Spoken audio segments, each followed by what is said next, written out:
पाकीज़गी तो बस नफरत में रह गई है। मोहब्बत में तो लोग कपड़े उतार देते हैं। कुछ लोगों के दर्द भरे स्टेटस देखकर दिल करता है सब काम छोड़कर उनके महबूब ढूंढना शुरू कर दूं।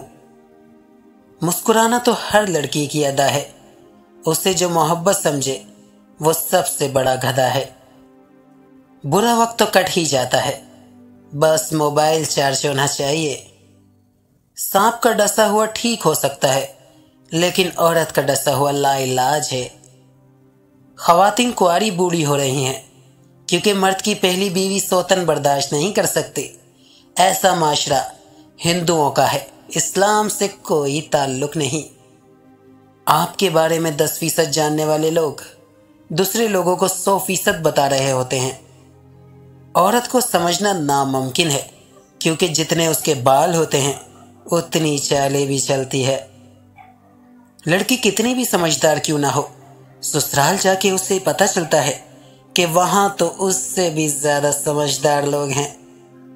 बेहया औरत के जिस्म पर कोई थूकता भी नहीं, मगर मौका मिले तो उसे चूमना चाटना फर्जुलैन समझते हैं। आज के दौर में समंदर के किनारे आबादी नहीं होती और जिससे मोहब्बत हो जाए उससे शादी नहीं होती।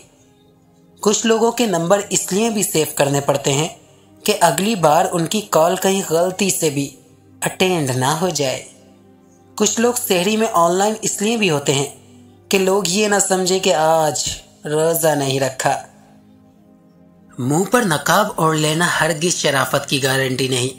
इस माशरे में बहुत सी नकाब पोश औरतों को रात के अंधेरे में सड़कों पर अपनी बोली लगाते देखा है।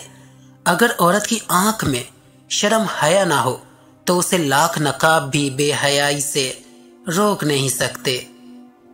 वो औरत उस मर्द के लिए दिन रात तड़प रही होती है जो उसे कम वक्त देता हो और काम में मसरूफ रहता हो।